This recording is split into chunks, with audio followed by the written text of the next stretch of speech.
This video is going to show you how to strap someone's thumb to give it some extra stability when they're out there playing sport.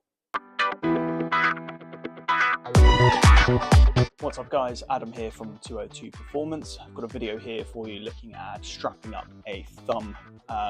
Use this a lot when I'm at a rugby fixture and just to provide a bit of extra support for two reasons. One, if you've got a bit of an unstable thumb, you've had previous injuries, maybe some previous dislocations, just give you a bit of peace of mind and stabilise that joint a little bit, similar to you would strap a shoulder, for example, or an ankle that you've previously rolled. Secondly, for lifters in the line out, because when they're pushing up, especially the back lifters as well, it puts pressure on their thumb just to give a bit of extra support there. So I'm going to strap up my thumb.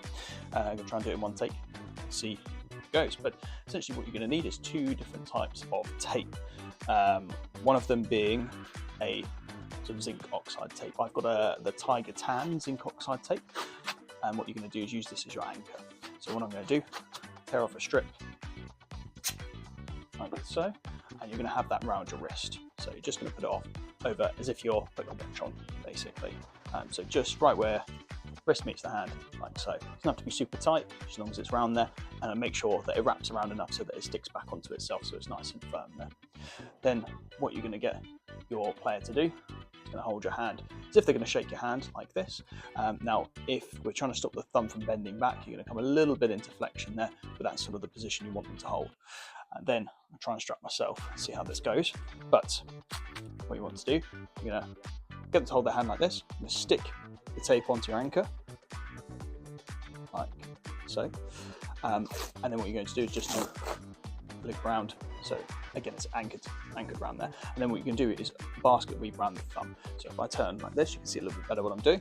So you're going to come around the thumb, like so, around the base, and then back down over yourself. So you can see it weaves over itself. Then you go round the wrist, come back, and then slightly offset it like this. And work your way. Either you can start at the end of the thumb and work down, taking the end of my thumb, or you can start at the base like I have and work your way up. Just be cautious of you don't want to do it too tight. And have a little play around with it. I usually go around sort of 3 or 4 times, and then I've just wrapped it around to finish there. So when you've wrapped it around enough times, you feel like that's enough support, get them to move their thumb, make sure you haven't sort of stuck it down too much. And then what you do to finish, round the thumb once, and then tear it, like so. Then get your zinc tape, so I've got 2 rolls here. And then what you do, tear another piece off, doesn't have to be quite so big, and you just want to go over the end bit here and stick it down, like so. If you're playing rugby in particular, you're going to be using your hands a lot.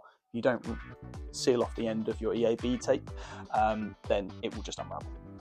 It's a matter of time, really, especially if it's wet, muddy, they're grabbing hold of people, it's a front rower, or in the scrum, one of the forwards, they're going to be using their hands a lot. It's just going to come off. So make sure you seal it off. That's pretty secure.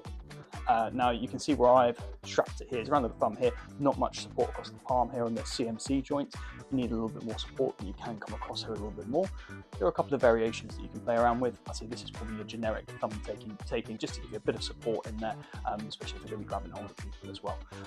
So the one thing to be conscious of as well, you don't want to do it too tight around the thumb. You've got to cut the blood off the end of the thumb here. It'll start to go blue, or a bit pale, tingly, numb. If that's the case, or a bit achy and sore, if that's the case, it's too tight. Either you can loosen it, you can get a pair of scissors in here and loosen it off here. I usually find it's better to just take it off and redo it. Once you've done it a few times, you can do it in a few minutes. It's a pretty quick process. But yeah, you might also find if you strap people before they go out and train and warm up, then they're cold, you can get it stuck down, great, they'll go out there. Once they start warming up, your muscles, your joints tend to, well, not your joints, but your soft tissue tends to swell a little bit, and then that can then cut off the blood there because it's taking up too much room in there, and the tape's not going to give, especially if you put too much of a stretch on it. So loosen it off or take it off and redo it. They might come in from the warm up and go, oh, it's now too tight. It's normal, just take it off, redo it. Don't let them carry on with it, and go from there. But I hope you found it useful.